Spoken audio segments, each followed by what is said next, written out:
Olá, sejam todos novamente muito bem-vindos. Essa é a nossa terceira temporada do podcast Direito Médico Veterinário. Eu sou Renata Arruda, sou advogada, especialista em Direito Médico Veterinário. Venho atuando de forma exclusiva para vocês, médicos veterinários.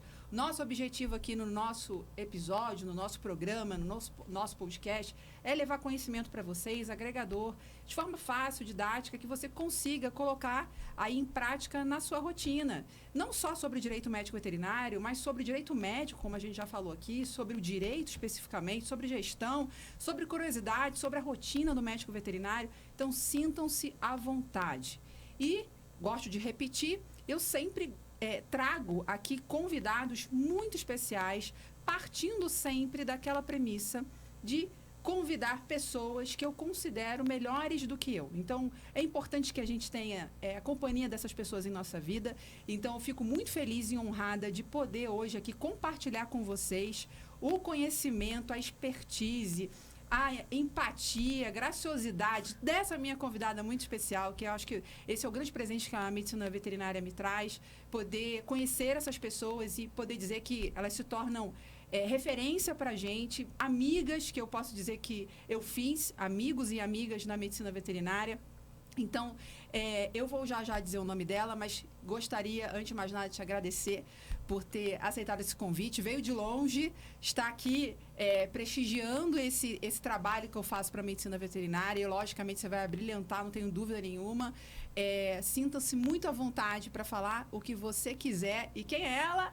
Giovana Mazzotti, especializada em medicina felina, vai aqui contribuir, assim como o Pedro Horta fez lá no nosso primeiro episódio, primeira temporada, né?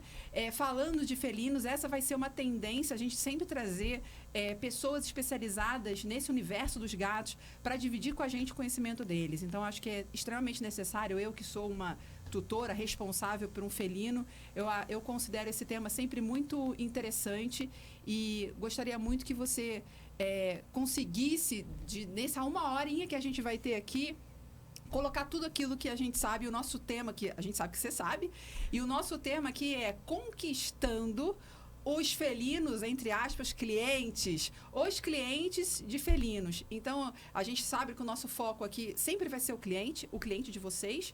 Então, não haveria sentido nenhum, embora a gente fale de direito, a gente aqui atacar o cliente. Pelo contrário, é sempre prestando o melhor serviço possível. E esse foco é na experiência do cliente. Então, Giovana, muito obrigada novamente. Dê continuidade aqui no seu currículo, na sua história, para quem não te conhece. E muito obrigada novamente. Sinta-se à vontade. O microfone é seu. Opa! Renata, obrigada por ter me chamado. Eu sou sua fã, sua fã, não tem jeito. Conheci a Renata há alguns anos atrás, num momento delicado, que eu estava entrando em burnout, né? E foi perfeito. Para mim, foi a melhor coisa que aconteceu. Eu sempre detestei direito, qualquer coisa relacionada. A minha irmã é advogada. E eu, meu Deus do céu. Verdade. Mas você consegue colocar de uma forma que a gente entende e se encanta, né? Agora eu quero saber tudo dessa parte. Eu acho interessante termos e contratos, enfim. Porque é útil, né? Não é uma coisa distante da gente. Bom, gente, vamos lá, né?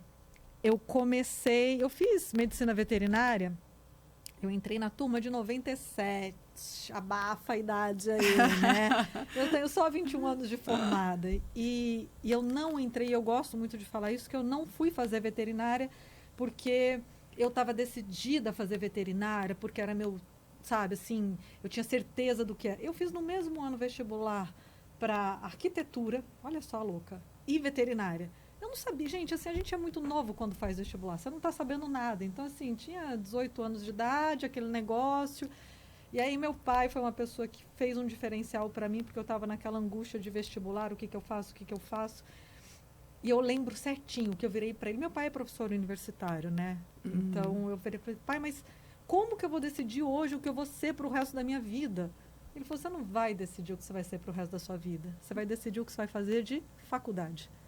Você vai trabalhar por um tempo, se você se encantar com isso, você continua. E aqui estou eu há 21 anos, acho que encantada ainda. E a minha faculdade não era voltada para pequenos animais, era para grandes animais. Então, eu trabalhava com vaca. Nossa! Com vaca. E gostava muito, ficava dentro de laboratório, ia para pasto, enfim. Só que lá no final da faculdade, eu caí nas graças da mão da professora Heloísa Justen. Sumidade em medicina felina. Rio de Janeiro. Rio de Janeiro. A querida. Exatamente. E aí, quando eu vi essa mulher trabalhando, eu falei, meu Deus do céu, que coisa linda. Linda. E aí, olhando, eu sempre tive gato. É aquele negócio que às vezes a gente não consegue pensar. Eu sempre tive gato. Sempre, desde criança, minha sócia é sempre agarrada com gato. Então, era muito natural para mim a medicina felina. Então, enquanto ela explicava as coisas, claro, o técnico não, mas a lida com o gato era muito natural, porque eu sempre tive. Então, eu sabia que o gato, você tem que respeitar o tempo dele, que eles têm personalidades, às vezes, muito diferentes, e a gente tem que respeitar elas, né? Como segurar um gato, que, por exemplo, você não pode pegar pelo sovaquinho e largar os pezinhos dele solto, que ele se incomoda muito, né? Ele se sentia ameaçado. Não tive que aprender isso, era já quase que visceral. Então, quando eu entrei na medicina felina, na verdade, quando eu entrei para trabalhar com pequenos animais, eu praticamente entrei já dentro da medicina felina, por causa da Heloísa. Ela me ensinou o que era ser clínico, apesar dela só trabalhar com gato. Mas eu não tinha experiência com cachorro. A faculdade era voltada Nessa para época, grandes... a Heloísa já tinha a clínica dela no Rio? Já tinha gatos e gatos, só que nessa época era na Ilha do Governador. Não era em Botafogo. Meu pai morava no Jardim Botânico. Hoje a clínica dela é do lado. É do lado, bem mas pertinho. Não, então assim, eu viajava, eu fazia o ENF em campus, pegava o ônibus todo final de semana e viajava 4 horas de ônibus para chegar no Rio de Janeiro. Chegava lá na quinta-feira à noite, sexta e sábado eu fazia estágio de ônibus, né? Nossa.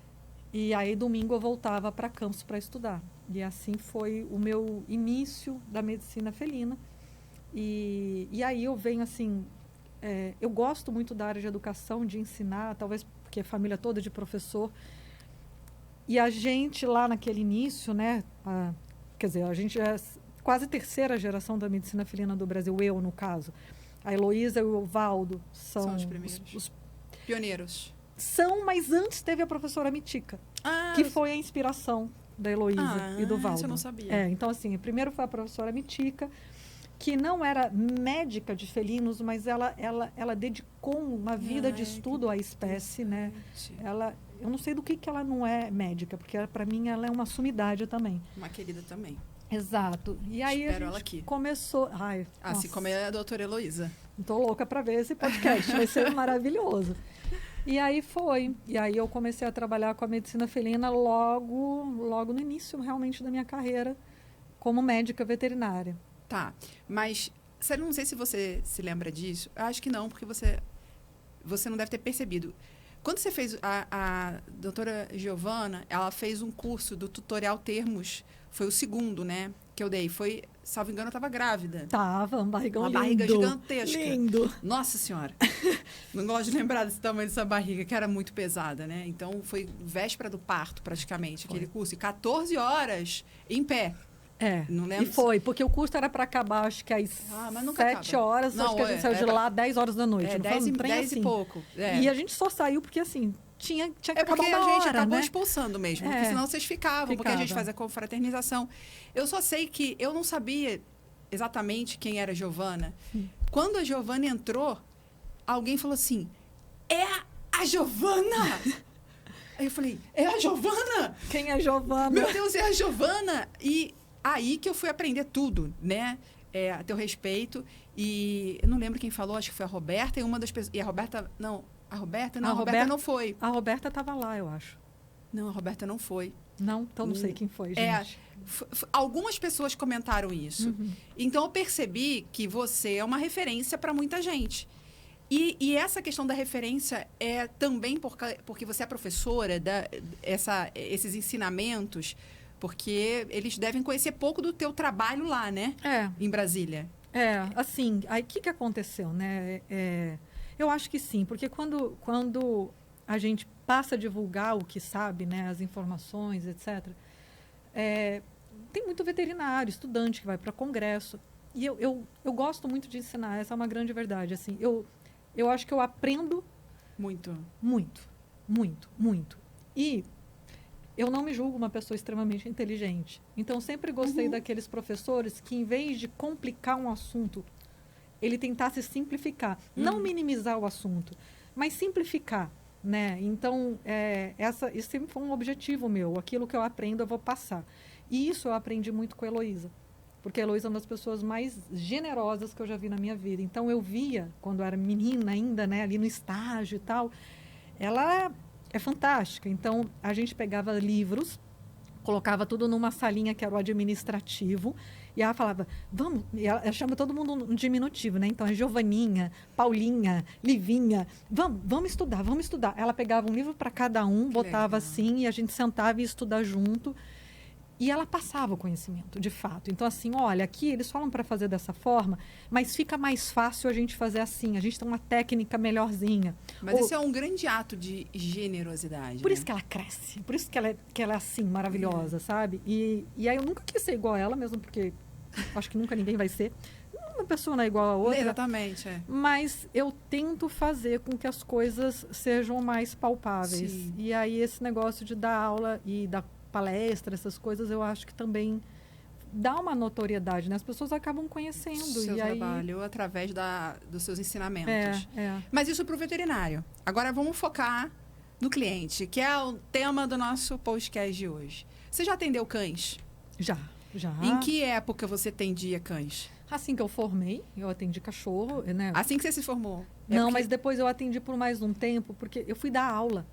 E hoje a grande maioria das faculdades, elas não têm a cadeira de medicina felina. Então, isso é um grande problema. Não tem. Então, uma ou outra, que você vai ter a disciplina medicina felina com um professor que vai dar aula de medicina felina. A grande maioria, né? E a gente sabe que o Brasil tem mais faculdade de medicina veterinária do que o mundo inteiro junto. Então, o veterinário, ele não... O professor, ele tem que dar cachorro e gato. Então, nessa época, também eu atendia cachorro.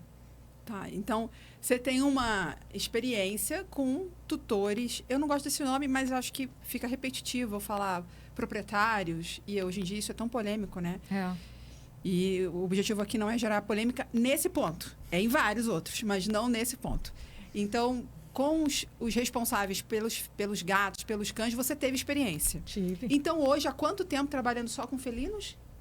Há mais de 10 anos. Há mais de 10 anos. Então, a gente pode dizer que você sabe diferenciá-los. Acho que sim. Pra gente poder Se eles não mudaram muito, eu acho que eu ainda sei. Pra gente chegar lá no ponto como conquistar, ou conquistando, que é a ideia, né? Porque é gerúndio. Eu acho que você nunca vai deixar de conquistar. Então, por isso que é conquistando. Você sempre vai buscar esse aprimoramento nessa conquista, que é um desafio diário, né? E a gente vai falar desse desafio agora. Então, qual a diferença primordial que você imagina, que você tem em mente? Porque a gente faz uma conversa prévia aqui, mas pela primeira vez eu conversei com a Giovana, não teve ensaio. Vocês estão vendo que a mesa está bagunçada. Eu falei, eu quero que isso aqui seja extremamente espontâneo. Então, eu só comentei com ela o tema do nosso podcast, mas não teve ensaio. Então, é para vocês aproveitarem mesmo de uma forma... E outra coisa também, não tem edição. Podem conversar com o James aqui. A gente não edita nada. Então, é o que sair mesmo para que seja de verdade. É um bate-papo. Um bate-papo. Então, você tem em mente uma diferença importante entre o responsável por um gato, dono, proprietário, tutor de um gato e o proprietário de um cão. Porque a gente vai falar aqui de uma matéria que, inclusive, eu vou deixar, assim que esse podcast estiver no ar, eu vou deixar o link da matéria. Não é uma matéria em português, é em inglês, salvo engano, é de um estudo britânico em que diferenciou esses tutores. Então, eu acho muito interessante a gente colocar aqui alguns pontos e vou perguntar para a Giovana o que ela acha desses apontamentos da pesquisa. Mas, antes de falar da pesquisa, qual é a sua consideração sobre isso? Qual a diferença? Uma só, porque a gente vai falar de várias. Proprietário de gato. Eu falo proprietário, tá, gente? Sem ofensas. Sem ofensa, enfim, logicamente. É como a gente falou, é um natural. Eu falo. Eu também Os falo. meus clientes sabem que eu chamo eles de proprietários. Sem desmerecer nem um pouco o amor que tenho pelo animal. É muito mais exigente do que o do cachorro. Essa é a palavra. Muito exigente. E não é ruim. Eu não uso essa palavra como sendo uma coisa ruim. Eu também não. Eu acho que é o exigente. E eu sempre me identifiquei porque eu sou chata. Eu sou chata. E não é o chata ruim, é porque eu gosto das coisas corretas. Do seu jeito. E não necessariamente do meu jeito. Aí é que tá. Não precisa ser do meu jeito. Mas eu preciso entender o porquê não pode ser do meu jeito. O porquê é melhor ser do outro jeito. Entendi. Entendeu? E o proprietário não é o chato, gato... então, que quer que tudo... Cri-cri. Exatamente. Não, Tá. não. É o que eu quero entender. Eu sou atento. Independente de estudo, é muito inteligente, é muito perceptivo. A grande maioria, claro, né, gente? A gente está generalizando. A gente pode dizer que você tem uma empatia com esses proprietários porque você se identifica. Pode ser. Pode ser. Para mim é muito fácil entender qual que é a dor dele. Tá.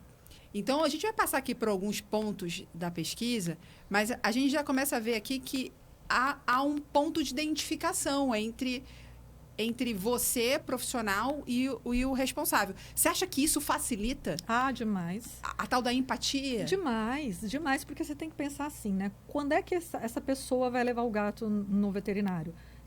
Quando o animal tá mal, ou até por uma vacina que ele tá bem, né? Certo? Sim. Mas a gente tem gato, né? Uhum.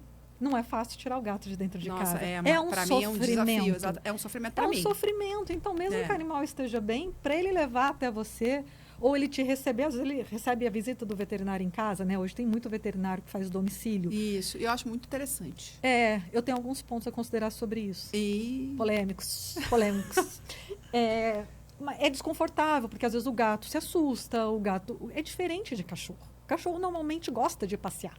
Ele só percebe que está no veterinário, às vezes, quando está sendo anestesiado para cirurgia, né? Dependendo da raça do cachorro. Então, sempre abanando o rabinho, está sempre tudo bem. Eles são muito queridos, muito fácil. Uhum. O gato, ele exige de você. Ele exige que você conquiste ele. E o proprietário de gato, a mesma coisa. O proprietário de gato, ele é mais exigente do seu serviço. Do meu serviço. Ele tem que acreditar muito no que você está falando. Porque senão não vale a pena para ele. É um custo muito grande, emocional, fazer isso, de levar o gato ao veterinário. Não estou nem falando de financeiro, que a gente não vai entrar Entendi. Ou seja, para você me fazer sair de casa, é porque você tem que valer a pena. Exatamente, você falou tudo. Você tem que valer a pena. E eu acho que é isso mesmo. Eu tenho um pouquinho do tutor de gato e do tutor de cão, né? Hoje eu vivencio muito mais o felino, porque o meu cachorrinho está muito pouco ativa, e o gato, na mesma idade, extremamente mais ativo. Ele parece um adolescente. Então, eu vivencio mais hoje a experiência. Ele me dá um pouquinho mais de trabalho, em todo sentido. Afiar a unha, para furar a unha, aí pega na criança, aí morde a criança, aí morde a minha sogra. Brincando. Mas é um felino. Então, até hoje eu ainda tento interpretá-lo. E eu acho que isso é um grande desafio meu enquanto responsável. Mas vamos para a matéria, porque tem muitos assuntos curiosos aqui. Eu acho interessante a gente colocar para a Giovana. Giovana, você não precisa, isso aqui é um bate-papo. Você fica à vontade se você achar que, não, Renato, isso aí, eu nem quero me posicionar sobre isso. Pode deixar. A matéria vem lá dando aquela quantidade de animais nos Estados Unidos, o percentual que tem a mais. Você até falou, Renato, isso aí depende de cada estado. Tem 4% a mais de cão do que de felinos. Mas, assim, tem alguns pontos curiosos na matéria, que até é importante a gente colocar aqui. O slogan na matéria você quer conhecer uma pessoa?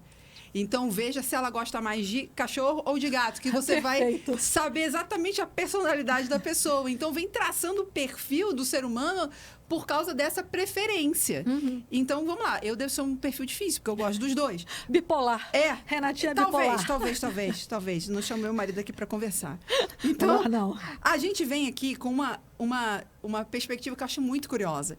Que os donos de cães são pessoas mais extrovertidas do que os responsáveis, tutores e proprietários de felinos. Que os proprietários de felinos, pela matéria e pelo estudo, seriam pessoas um pouco mais introvertidas. Você percebe isso?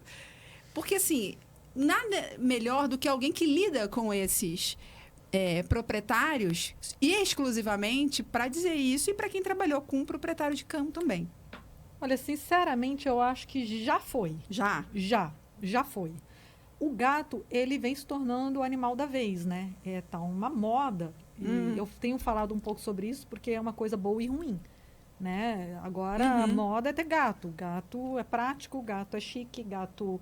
Mas gato é chique. Gato é chique. Gato é. Só que antigamente tinha muito mais preconceito com gato. Muito mais. As pessoas achavam que gato era interesseiro, que o gato só gosta da casa. Ainda tem, né? Ainda, mas vem diminuindo. Assim, eu acho que quando o mundo começou a ser um pouco mais tolerante, e isso em geral, questão de gênero, questão de cor, homem, mulher, a gente está tentando, né, parar com essas diferenças, o gato meio que entrou nessa onda. E eu acho, nunca vi um estudo falando sobre isso, é achismo, tá? Total achismo. Mas a conversa é essa. Eu acho que o gato ele veio muito junto com as pessoas que estavam sendo discriminadas. Então, vamos pegar o bicho que também sempre foi e vamos junto agora. Tá. Então, hoje eu atendo muitos clientes que eles nem um pouco introspectivos, muito pelo contrário, né? Pessoas bem extrovertidas e tal. Agora, realmente, o gato, ele não passeia. Pessoas que gostam de correr com um cachorro, conversar na praça. Não vai ser com um gato que vai ajudar essa comunicação. O cachorro, ele é um facilitador social e isso existe estudo falando sobre, né, desse facilitador social, tanto que é indicado para pessoas sozinhas, depressivo. Né? Tem trabalhos mostrando as pessoas cegas que usam cão-guia, que ela tem mais acesso às outras pessoas, vêm conversar. Para crianças, enfim, o cachorro tem esse papel porque ele sai. Então as pessoas veem que bonitinho, quero conversar. O gato, ele não vai te dar isso. Ou você vai fazer sozinho, fazer suas amizades, cada um por si, né? Outra, e talvez a mais engraçada e curiosa diferença é que as pessoas que, não é a pessoa que tem, as pessoas que gostam de gatos são pessoas mais inteligentes e que eles nunca vão deixar você esquecer disso. Eu acho fantástico. Adorei. Sou suspeita, né? Eu acho. Gente, eu amo cachorro, tá? Mas assim, eu acho. Sabe uma coisa que eu acho do perfil do dono de gato? Assim, o dono bom, né? Porque, obviamente, para você ter um gato, o gato tem uma forma social totalmente diferente da do cachorro, que é muito parecida com a do ser humano. Não adianta você ir lá e dar comida. Se ele não gostar de você, ele não gosta de você e acabou. Cachorro não tem muito disso, né? Ele é muito mais... Ele é um coração. O cachorro é coração, é só coração. O gato tem inteligência junto. E aí que as pessoas julgam mal. Tem um espírito livre. Exato. Então, para você se dar bem com o gato, você tem que aceitar muito... É isso, acho que é a palavra. Para você se dar bem com o gato, você tem que ser um ser humano evoluído a tal ponto, que para mim não é uma evolução tão grande assim, que todo mundo deveria ser, mas que você aceite o outro da forma como ele é. E não como você gostaria que ele fosse. O gato é isso. Você quer se dar bem com o gato? Ele é assim. Até onde está. Ele gosta muito de colo, ótimo. Ele não gosta de colo? Tudo bem, não é porque você gosta que ele tem que ser submetido. Exatamente. Então, eu acho a pessoa que tem gato e que consegue lidar bem com o gato, ela tem, eu acho, essa inteligência emocional um pouco mais rebuscada, sabe? E eu acho que isso é bem interessante, porque é a questão do conceito de amor mesmo, né? Você tem que amar livremente. Exato. Não esperando um retorno, né? E o gato, ele dá se ele quiser. Exatamente. E o que é maravilhoso no gato é isso. E o gato também é muito assim, ele requer muito pouco do ser humano, se a gente for pensar. O cachorro, você tem que passear, o cachorro faz barulho, late, enfim. Não que eu não goste, eu acho maravilhoso. Mas meus 2 sobrinhos cachorros, eu tenho 3 sobrinhos cachorros. E o gato ele foi muito associado à figura dos artistas e dos intelectuais, que tem uma companhia, mas é uma companhia mais silenciosa, muito cuidadosa. Você não vai ver, assim, salvo alguns, mas você não vê um gato destruindo uma casa, né? Cachorro filhote, a gente sabe que vem com essa bagagem, que é bom, você tem que saber como lidar. Mas, por exemplo, um artista, um escritor, né? Às vezes não cabe muito naquele mundo de silêncio. E por isso que eu falo, é um conceito mais antigo dessa introspecção. Tem a ver com o gato, porque encaixa melhor nesse perfil mas de isso pessoa. a matéria está falando. Né? São pessoas mais introvertidas, enfim, menos extrovertidas. Aí vem uma outra peculiaridade aqui, que é interessante colocar. É até difícil a gente desenvolver isso, porque aqui não tem ninguém formado em psicologia e nada parecido. Mas diz aqui na matéria que essas pessoas que gostam mais de gato tendem a ter um perfil mais neurótico. Isso é bem pesado, né? Bem pesado. Com distúrbios mais complicados do que as pessoas que gostam de cachorro. São pessoas aqui que tendem a ser mais propensos à ansiedade, por exemplo. Então, isso é muito curioso. E que cachorro talvez não tenha esse perfil. Aí, talvez seja um combo do, eu sou introvertido, eu sou mais sozinho, eu vivo em apartamento sozinho. E isso você consegue ver em algum momento junto com a exigência? Ou isso é muito complicado, não chega até você algum quadro dessa natureza? Acontece. Mas eu não consigo dizer se seria mais ou menos do que o proprietário do cão. Isso eu não teria esse gabarito para dizer. Só a matéria. Agora me preocupou, porque imagina, eu trato só de gato. Então eu lido somente com esse proprietário. Exatamente. Mas não quer dizer que a pessoa é. Sim, tem é mais um o perfil, exatamente. Tem mais o perfil. Na verdade, a gente está rotulando aqui, né? Assim como dizem aqui que as pessoas que gostam de cães, isso é muito curioso, são pessoas mais obedientes. E as pessoas que gostam de gatos são pessoas mais contestadoras, são pessoas que vão questionar mais. São perfis muito semelhantes ao animal, né? É o que eu estou interpretando na matéria. E isso me parece aquilo que você já colocou. Então, também deve ser algo que você, frequentemente, tirando a parte psicológica, que é muito difícil da gente traçar, e é difícil também de colocar um rótulo, né, nas pessoas, mas é um estudo aqui. Nessa questão do ser mais obediente, ser mais questionador, contestador, isso você vê. Vejo demais, demais. E isso, assim, quando eu iniciei na medicina felina lá atrás, e eu atendi ainda cachorro em clínicas mistas, ou mesmo na faculdade, era interessante perceber, porque, assim, a grande maioria dos veterinários não gostavam, eu até hoje acho que não gostam muito de atender gato. E eu entendi os porquês deles. Era muito mais difícil para ele. E para mim sempre foi muito fácil. Porque eu entendo muito bem a pessoa me questionar, a pessoa chegar com o pé atrás, olhando meio assim, né? Ou então já chegando com um diagnóstico pronto para você. Porque o dono do gato tem isso. Ele estuda muito. Sim. E hoje tem Google, o que facilitou. Né? Mas você sabe, Giovana, que o Pedro colocou aqui um dado estatístico da Royal Canin, que o tutor de gato, ele é o que gasta o tempo dele lendo as informações dos produtos. Isso é sensacional. Mas isso impacta em tudo que a gente vai falar aqui. Sim, e aí é o que tá o negócio, que esses colegas, às vezes, eles se sentiam ameaçados. Né? Como assim? O cara tá querendo saber mais do que eu. E eu nunca encarei dessa forma. Eu sempre encarei da seguinte forma. Bom, se ele sabe muito, ótimo. É mais fácil de eu explicar para ele. Então, eu quero que a pessoa saiba muito. É mais fácil, é muito mais fácil. Então, às vezes, chega um cliente e fala assim, mas eu sou médico. Como se aquilo fosse ser ruim. Eu acho maravilhoso. Eu falo, que bom. Então, é mais fácil para o senhor entender que a fisiologia do animal é assim, assim. Eu acho que isso também tem um pouco da forma como eu fui criada, por gostar muito de explicar. A depender do que o proprietário me abre, porque eu preciso sentir que ele tem uma abertura e ele quer também, porque senão às vezes ele não se sente confortável. Eu explico para ele as coisas assim como eu explicaria para o estudante sobre o gato dele. E muitos dão um banho, e muito médico veterinário formado.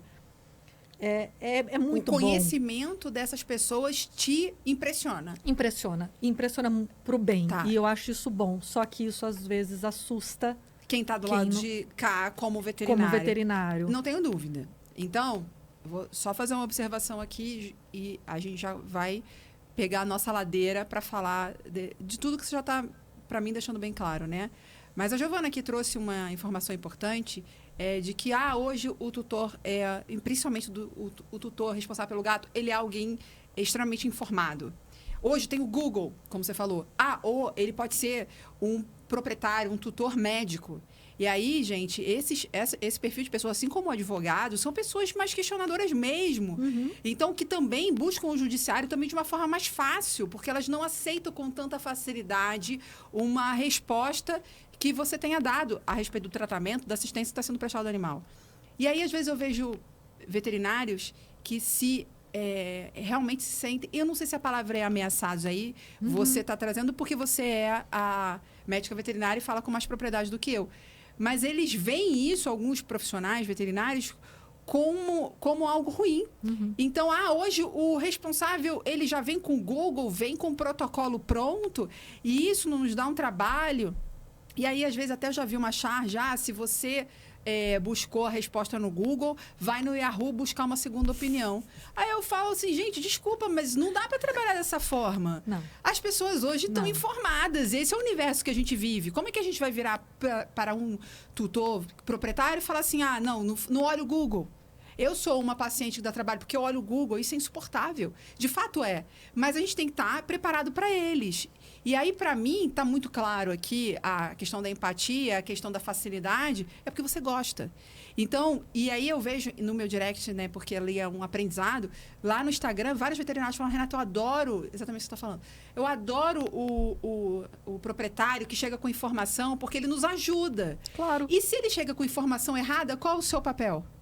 Informar. Gerenciar a informação que está e informá-lo adequadamente. Agora, tem uma coisa importante, Renata, que aí é complicado. Tudo acho que depende muito da forma como chega até a gente, né? Porque nós somos seres humanos. Por mais que eu goste de explicar, eu acho interessante o proprietário que está me questionando, eu gosto daquele proprietário que foi atrás. Mesmo porque se fosse com o meu animal, com minha filha, com o meu marido, eu também iria atrás, exatamente, né? Mas, às vezes, é a forma como a pessoa faz. Então, tem pessoas, e aí eu não vou falar que é o proprietário de gato, é do ser humano, que chega meio que ofendendo mesmo, ou questionando, não num sentido de dúvida, mas num sentido de quase que uma ameaça. Isso tem se tornado muito mais frequente, sim, pelo menos assim, nos 20 anos aí que eu tenho de profissão, eu tenho visto isso de uma forma bem, bem ruim. Essa forma de colocar as coisas... E aí, gente, não é só na veterinária, né? Em todas as profissões. Você vai numa padaria pedir um café, às vezes a pessoa está pedindo um café de uma forma muito ríspida. Isso dói, né? Não deveria ser. Mas isso já não vem de uma coisa enraizada que a gente tem, de que o cliente tem sempre razão. E na medicina veterinária, como eu gosto de colocar isso, eu vou colocar em todos os podcasts.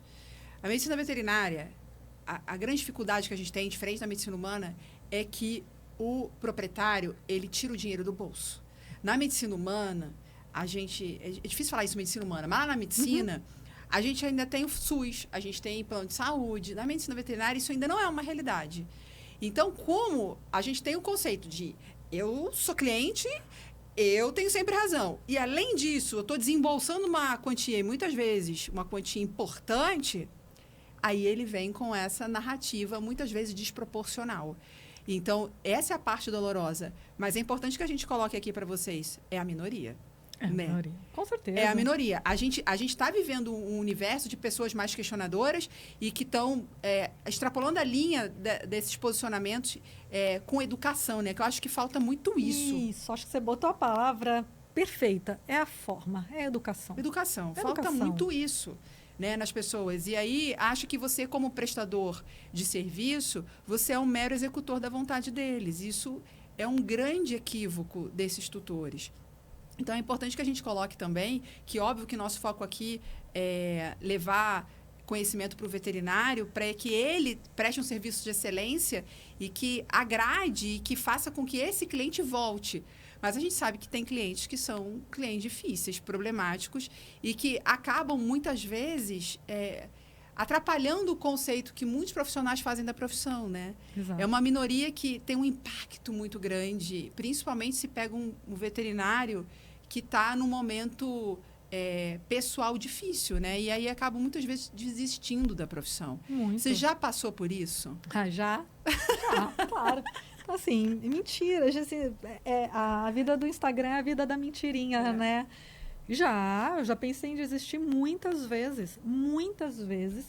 E com essa sua fala, todas as vezes, não foi por uma questão de outros problemas, a não ser o tratamento que a gente recebe do proprietário. Poxa, que triste. É muito triste.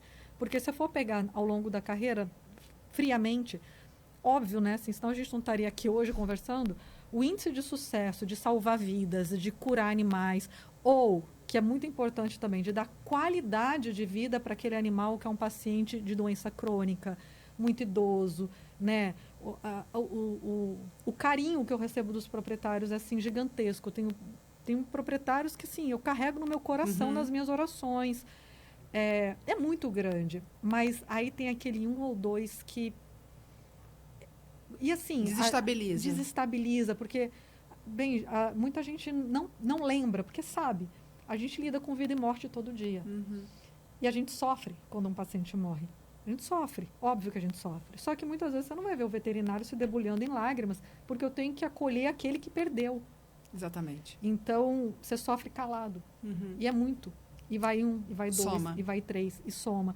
E aí, nesse dia, às vezes, mais complicado, vem uma pessoa e te maltrata. Eu acho que é essa palavra, te maltrata. E esquecer que essa pessoa que você está maltratando é quem está se... dedicando a salvar o seu animal, melhorar a qualidade de vida do seu animal, ou procurando soluções, por às vezes uma conta muito alta, que poderia ser feito aqui para tentar fazer com que esse animalzinho fique bem. É muito ruim, é muito ruim. Então, dentro de tudo isso que você está falando, a minha visão é de quem está no meio do conflito, né? Porque tudo que a gente visa no trabalho que a gente desenvolve, eu não foco aqui em falar do meu trabalho, mas é óbvio que isso é inevitável, é querer que vocês não sofram isso, que não tenha efetivamente um desdobramento em litígio. Ou seja, em processos, em exposições tão comuns em rede social. Mas é importante que eu coloque aqui uma impressão que eu tenho do que eu vejo nos processos, né? E principalmente também das avaliações negativas e exposições em rede social. Há sempre, na maioria, não pode falar sempre, né? Porque às vezes há um equívoco mesmo do serviço. Há um equívoco mesmo de comunicação, a equipe falhou ali de forma não intencional. Porque até hoje eu não conheci nenhum veterinário que tenha falado, Renata, eu fiz mesmo. Tava nem aí. Eu fiz propósito mesmo, aquela cliente era difícil, eu fiz. Até hoje não encontrei quem me contasse nem perto disso. Pelo contrário, eu já vi falhas. E, Giovana, eu posso falar para você, a primeira vez que eu estou falando isso, eu não vejo sofrimento maior do profissional na minha frente daquele que sabe que falhou. É horrível. Então, isso para mim é muito doloroso, porque o cliente está de um lado, e a gente entende também a dor do cliente, mas para ele há um descaso muito grande na percepção dele, e ele cria um monstro. E o veterinário não é um monstro. Então, essa é uma grande dificuldade que a gente tem de dizer para o tutor responsável pelo gato, pelo cachorro, enfim, qualquer animal, que nenhum veterinário sai de casa para fazer um mal para um paciente. Nenhum veterinário. Se ele errou em algum momento, óbvio que ele errou tentando acertar. É óbvio que a gente tem que evitar ao máximo as falhas, mas o veterinário não é, muitas vezes, essa percepção equivocada que muitos tutores têm. Então, a gente tem que tomar muito cuidado com o rótulo, seja o veterinário pelo cliente, seja o cliente com o veterinário. Cuidado com a forma como vocês lidam com o veterinário no dia a dia, porque ele está ali muitas vezes exausto, de uma rotina extremamente cansativa, que emocionalmente é desgastante e que ele está ali também sofrendo. Só que a dor dele, como Giovana colocou, não aparece. Então, é uma voz que vocês não têm, né? O lado de lá não chega. Não. Para o cliente. E por o cliente ser naquela situação que ele está levando o animal, ele está numa situação de vulnerabilidade, pelo menos eu entendo assim, a parte frágil de toda a história é o cliente. Porque ele é pai e mãe daquele gato, né, proprietário, tutor, seja como você quiser chamar, mas enfim, se ele está levando até o veterinário, ele se importa. E ele tá emocionalmente fragilizado. Então, eu sempre tento entender o lado da pessoa. Dá um desconto, mas às vezes esse desconto... Para você ter uma ideia, quando eu tive o burnout, depois eu escutei da boca da cliente falando assim, nossa, doutora, até você me desculpa, porque eu não sabia que você estava em burnout. E eu estava falando, nossa, porque ela é famosinha, toda estrelinha, ela não tem horário para me atender. Que rótulo horroroso. E assim, eu não vou... isso é da minha pessoa. Vocês sabem, eu não tenho nem Instagram, né? A clínica tem, eu não tenho. Eu não exponho muito a minha vida, porque é minha vida. É o seu jeito. Eu não preciso falar para meus clientes, gente, olha, porque aí vai preocupar cliente que gosta muito. Então, assim, eu fui mantendo, eu consegui ainda ir na clínica, mas eu estava num momento que se eu atendesse ia ser prejudicial para o paciente. Não ia ser bom para o paciente. Então, a gente tem que saber essa hora de se recolher também. Exatamente. A hora de descansar, de parar, né? Assim, o lecionar, o ensinar, o atender o animal na internação, eu não tive o problema, mas o clinicar... Foi o que te gerou o burnout? Foi o que eu não consegui entrar no consultório. Então, foi o contato com o ser humano. Foi. Foi. Viu como isso... E isso é que eu gosto, hein? Exatamente. Isso que você gosta, tem empatia, se identifica, está fazendo tudo isso, entende esses clientes como ninguém. Mas aí você, hoje, passou dessa fase. Passei dessa fase, graças a Deus. Na clínica da Giovana, aí eu acho que é interessante a gente colocar isso, porque partindo para um lado legal, né, de fazer esse serviço especializado, a gente tem sempre a percepção de que, o gato é bonito, como a gente brincou, o gato é chique mesmo, o gato é. E a sua clínica também. Então, obrigada. Eu tive a oportunidade, o privilégio de conhecer, e é um lugar extremamente de bom gosto. E eu acho que isso é uma peculiaridade das clínicas especializadas em felinos. Não conheço muitas, mas, de novo, é um privilégio, eu conheço excelentes locais. E o seu, especialmente, é a sua cara, de fato. Você acha que isso também é um fator que faz com que você tenha sucesso na profissão? Você acha que essa questão da imagem, da estética... E não só isso, daquilo que você coloca, e o objetivo de eu falar da clínica era exatamente esse. A Giovana tem, e eu peguei, Giovana, posso pegar? Ela falou, pode. E eu levei para o meu escritório, tá lá, junto com os meus livros. Ela tem um dispenser, assim, com vários folders, né? E aquilo que eu falo, para uma consulta ilustrativa. Daquilo de quem gosta de falar, de explicar. Então, ela tem o guia da vacinação e tem várias outras, você pode falar aqui para mim. Você acha que isso contribui? Muito. Como? Eles gostam? Sim, porque pensa, gente, assim, no momento que você está... Descobri que meu gato tem doença renal crônica. E é bom, só sem querer te interromper, já interrompendo, não é um manual preto e branco, uma folha A4. É um material bom, colorido, impresso dobrado, com imagem. É lindo. Que traduz muito aquilo que a gente tem de impressão quando entra na tua clínica. Então, me contem agora o que eles percebem disso. Ninguém gosta de coisa feia. Ninguém gosta de coisa feia. Você está num estabelecimento... Aparência importa. Aparência importa, gente.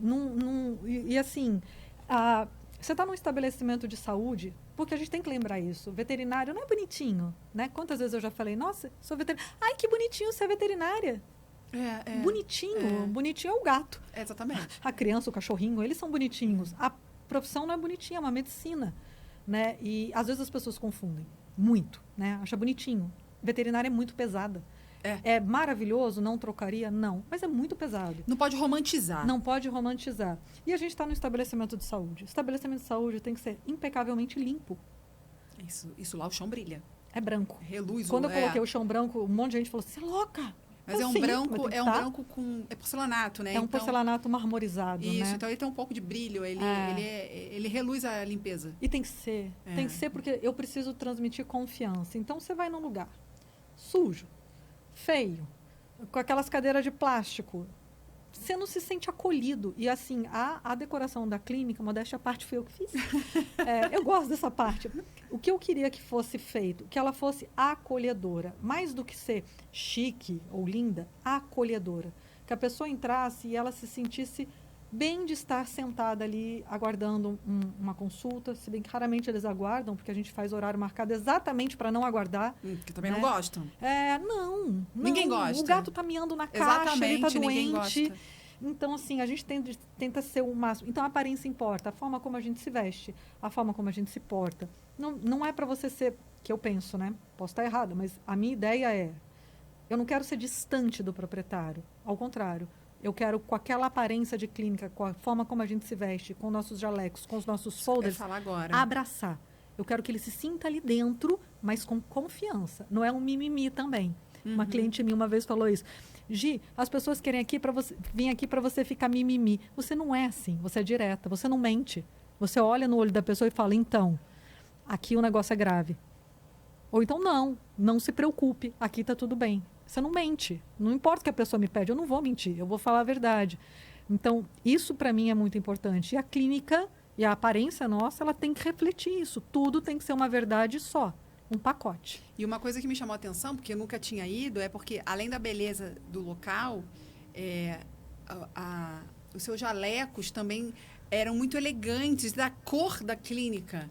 Então, quando a gente olha, a gente tem e olha que eu não sou cliente dela, né? A gente chegava lá e era um impacto de muita coisa que chamava a atenção. E eu estava ali como... A gente foi tomar um café, né? Foi. Não era uma visita. Não era alguém que estava ali investigando se o serviço é bom ou não. Então, acho que isso, sem dúvida nenhuma, traduz, de alguma forma, para o cliente uma boa impressão. Sabe o que eu penso, Renata? Assim, depois que o gato virou moda, muita clínica ou muito atendimento passou a ser cat-friendly, o que é ótimo. Só que as pessoas, de maneira geral, elas pensam muito no gato e esquecem de quem é o responsável pelo gato. Isso não pode vir desvencilhado. Lógico. Nunca. Então, se você quer pensar no gato, ótimo, é perfeito, tem que ter mesmo. Mas pensa também no bem-estar daquele que está levando o gato. Pensa na confiança que aquele que está levando o gato tem que ter em você.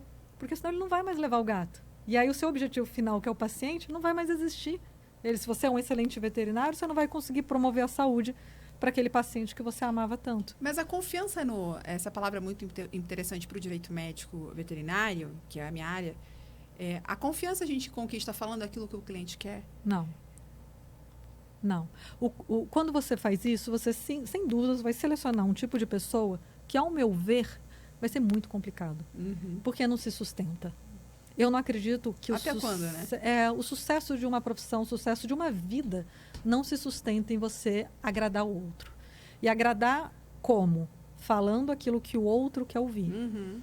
O sucesso, ele vem da verdade. Da educação, óbvio, mas da verdade. Então, eu acho que o cliente de gato, porque que assim, às vezes as pessoas falam, nossa, qual foi seu diferencial para chegar até aqui, onde você chegou e tal, né? Tanto tempo de medicina felina.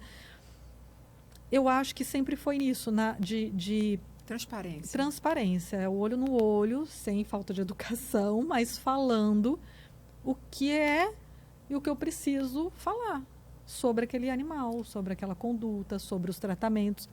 E trazer aquela pessoa para perto. Ela precisa opinar. E eu preciso te perguntar isso, porque isso ainda é um mito para muita gente, né? É outro problema que a gente tem enraizado de que se a gente falar a verdade, a gente não vende. Se a gente for contar tudo, isso não vai dar certo. Ainda a gente tem um ranço, né, do que a gente precisa falar aquilo que o outro quer ouvir, porque isso vem de sucesso, né? Alguma vez você se arrependeu de ter sido a Giovana Transparente, leal, que fala muitas vezes aquilo que o cliente não quer ouvir? Nunca. Nunca me arrependi. Nunca. Você nunca teve problema com... Já tive problema com o proprietário que queria que eu fizesse a conduta que ele achava que deveria ser feita, queria que eu falasse o que ele queria ouvir, mas eu não falei. Eu não fiz. E eu não me arrependo. Perdi o cliente. Perdi. Perdeu. Não tem problema. Ele vai encontrar uma pessoa que agrade a ele. Então, assim, eu vivo muito... Eu sou muito comprometida com a verdade, sabe, Rê? Assim, de tudo. Então, assim, por isso que não é à toa que eu falo qual que é o perfil da Mazotti Medicina Felina. É um trabalho de ciência empática. Então, tudo que a gente faz, eu preciso que tenha comprovado que funciona. Né? Uma vez eu escutei você falando desse negócio de passar e vender, foi muito importante, porque além de clínica eu sou professora, né? Então, eu já escutei isso de uma pessoa muito próxima. Mas se você for dar aula e for falar tudo o que você faz nos seus cursos, você vai estar munindo seus concorrentes, porque você ensina a sua técnica. Não existe isso. Não existe. Você só cresce. Só cresço. Assim, não precisa ser financeiramente, mas emocionalmente. Exatamente. Eu estou satisfeita. Como pessoa, você está realizada. Eu quero que as pessoas realmente tratem os animais de uma forma cada vez maior, e melhor, e melhor, e melhor. E se a gente passa os conhecimentos uns para os outros, alguém vai também me passar um conhecimento. O conhecimento de direito que você me passou, que eu tinha ranço, detestava. Meu Deus feliz. Do céu. Hoje não. Hoje eu enxergo aquilo tudo como ferramentas, termos e contratos, como ferramentas que vai me ajudar e, sobremaneira, vai ajudar o cliente. Isso é maravilhoso. O termo, o que virou a chave na minha cabeça, a história do termo. E o quanto ajuda. Eu lembro de você no curso. Desesperada. E o Coutri, que tem aqui, que eu amo de paixão, ele falou, Renata, o nível das pessoas do seu curso é muito diferenciado. E ele falou isso depois de uma pergunta sua. E estava lá, a gente estava recebendo... Gente. Foi um combo, né? Essas perguntas difíceis. E ele falou, Renata, não é simples sair dos questionamentos. Eu lembro até o questionamento que você fez de um pedido para fazer só uma execução para fazer um exame em outro lugar. Eu lembro até da pergunta. Que legal. Então, isso é muito gratificante para mim. Isso, assim como você tem as suas gratificações, ouvir isso, que não é o nosso objetivo no podcast, mas acaba saindo, não tem combinação nenhuma. É essa a grande vantagem. Mas o veterinário precisa de paciência para enxergar isso, né? Porque tem que abrir o coração. Porque tem que ser gato. Você tem que aceitar o diferente. Exatamente. O que não... Sabe, Narciso acha feio, o que não é espelho, como já diria o grande Caetano Veloso. A gente tem que olhar e falar, opa, não gostei. Peraí, calma. Respira, vamos olhar de outro ângulo, vamos abaixar a guarda, vamos ver como a gente acessa. Muito legal. E aí pronto. E aí, de repente, viram chaves e você descobre coisas que você nunca imaginou. E hoje, Giovana, ainda tem algo que você fala assim, isso eu ainda queria melhorar? Eu acho que se o cliente soubesse isso, nossa vida ia ser melhor. O que você mudaria em você, primeiro? E o que você mudaria? Pergunta difícil, né? Muito. Se não souber, tudo bem. Tá, não é prova, não tá valendo ponto. Não tá valendo ponto. Mas, o que mudaria no cliente, talvez, se você pudesse escolher, o que faria a gente ter mais êxito, né? Porque não existe garantia. Essa pergunta foi ótima. Agora facilitou muito. Agora eu tiro 10. Agora eu tiro 10. Isso também é pesquisa internacional, não é achismo. O proprietário de gato, apesar do vínculo dele ser reconhecido como muito forte, ele com o animal, essa ligação do proprietário de gato com o seu gato, ele é muito forte. Ele assim, é uma pessoa que realmente se importa com o animalzinho. Eu tenho proprietários que têm 11 gatos, ela sabe quem que vomitou. E não duvide, ela sabe mesmo, não duvido porque é verdade. Então, observador, questionador, ele leva o animal ao veterinário muito menos. É 1/3 das vezes que o proprietário de cachorro leva. E a gente entende por quê.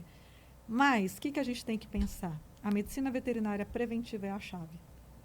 O animal está um pouquinho estranho. Primeiro, faz os check-ups. Mas tem que tirar ele de casa. Às vezes você conversa com alguém que vai em casa. Tem medicações hoje para dar. Tem formas e formas de fazer as coisas. Mas cuida da saúde dele enquanto ele está bem. Porque depois que ele chega para a gente já extremamente debilitado, complica. E aí o nosso sucesso fica muito menor. Outra coisa importante, coloca para o veterinário quais são suas dúvidas, quais são seus medos, quais são seus desejos, né? Principalmente do paciente grave, o paciente já com doença crônica ou terminal. Eu preciso respeitar isso, mas eu não tenho como se você não me der o acesso. Por isso que é tão importante você conversar com o proprietário e ele confiar em você. Isso que você falou da medicina preventiva, eu acho extremamente relevante. Porque não tenho dúvida que isso aí acaba desembocando lá nos litígios que a gente vê. Porque o cliente, como leigo, ele acredita que o veterinário ele é uma espécie de milagreiro. Então, eu levei meu paciente, meu animal, né, e espero a cura. Eu espero muitas vezes, de fato, algo além da cura, um milagre, porque era inevitável o desfecho negativo. E aí vem aquela questão muito difícil da dificuldade dele se autorresponsabilizar pelo dano. Então, é mais fácil da natureza humana eu responsabilizar alguém. Então, a culpa nunca é minha. Então, por isso que muitas vezes, infelizmente, a gente vê essa percepção equivocada chegar num processo do cliente, de novo, não é por má fé, mas equivocado, acreditar que teria uma saída. Mas a saída seria a medicina veterinária preventiva. Se ele tivesse buscado uma ajuda antes, se tivesse feito as recomendações que o veterinário pediu, se tivesse feito os exames preventivos, talvez... Gente, clientes, não existe garantia. É medicina, não existe garantia de resultado. Não dá para a gente querer que o veterinário te diga vai dar tudo certo, porque, infelizmente, isso é impossível para quem é médico ou para quem é médico veterinário.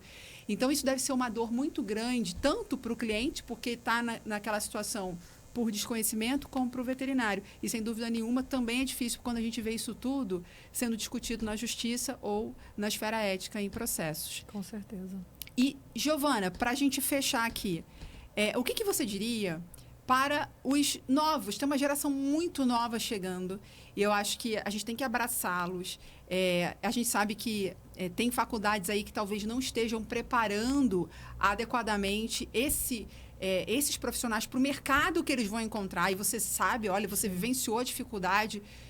Eu gosto muito de falar sobre isso. O que você recomendaria para eles? Porque o objetivo é cativar o cliente, é fazer com que esse cliente tenha uma experiência positiva e, muito provavelmente, porque o serviço foi bem prestado. Esses animais usufruem disso. O que você falaria para essa geração que está entrando no mercado de trabalho? Bom, eu acho assim, ainda mais que tem uma geração que está entrando agora, que veio pós-pandemia, onde o isolamento social, numa fase extremamente complexa da vida, que é a adolescência, muitos deles ainda são muito jovens, ele foi muito, muito sério. A primeira coisa que eu falaria é assim, não leve as coisas para o lado pessoal. Né? Então, assim, de novo, eu coloquei aqui o tempo todo que eu tenho que entender que a parte frágil dessa relação é o proprietário que está ali num momento de angústia, de dor financeira, muitas vezes. Exatamente. Ele até às vezes quer e não tem como. Não tem dor maior, Não né? tem como, né? Então, assim, a gente sabe que é muito importante, assim, veterinários corretos não pedem exames de forma desnecessária e aleatórias. Exatamente. Eles são necessários. Então, primeiro, quem é o foco? O holofote não é você. Na medicina veterinária, o holofote nunca vai ser você. O veterinário é só um instrumento. Quem que é o holofote? O paciente. Só que no nosso caso, o nosso paciente não tem voz. É como se fosse uma criança. Então, eu tenho que pegar esse holofote e colocar em cima do proprietário. O que ele precisa. Então, tem essa humildade. Aprendam a ouvir e entender que muitas vezes esse proprietário não é da sua geração. Mensagens de WhatsApp para uma senhora de 80 anos, às vezes não vai funcionar. Vai ter que ser o telefone, a conversa olho no olho. E acima de tudo, estude muito. A faculdade não prepara ninguém para a vida. Por que eu quero que você estude muito se eu estou falando de conquistar cliente, né? Estude muito é para lidar com gato. Não, porque você tem que ter a tranquilidade no seu coração na hora de atender aquele cliente, de saber do que você está falando. E toda humildade do mundo e sinceridade de falar, isso eu não sei o que é, eu vou encaminhar. Eu vou mandar para um colega que vai atender. Lembrando que isso é obrigação ética. Isso é obrigação ética.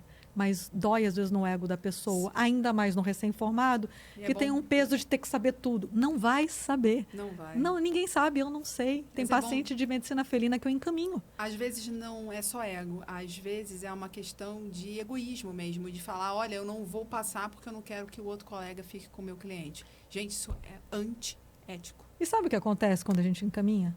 O cliente volta tão satisfeito, né? Porque ele foi bem atendido. Você mostrou sua sinceridade, que sua competência vai até certo ponto. E ele vai voltar para o restante para você. Você não perde cliente em encaminhar. Ao contrário, você ganha e o paciente ganha. Então, é o nosso objetivo. Olha, Giovana, eu quero só reforçar aqui. Você deu um show, né? Para mim foi um show.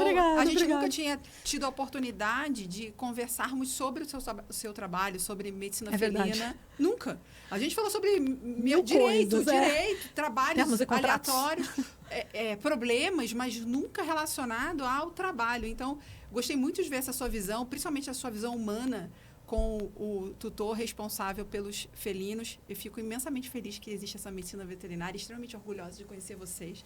Então, minimamente, o que eu posso fazer é te recompensar por você ter dedicado o seu tempo e todo o seu conhecimento para passar para a gente. Eu espero que vocês aí de casa... Agora, a Giovana... Deixa eu só focar aqui, ó, na câmera. A Giovana vai ganhar uma recompensa muito, muito, muito singela. Aqui, muito singela. Assim como, muito dois singela. presentões. São 2 presentes, só que não cabia tudo na mesma caixa. Nossa. Mas eu gostaria muito que isso aqui representasse minimamente o quanto grata eu sou de você poder estar aqui comigo hoje. Muito obrigada. E, pessoal, estejam para o próximo episódio do nosso podcast, 3ª temporada, que também está imperdível. Obrigada, viu? Obrigada. Obrigada. Obrigada. Foi lindo. Obrigada.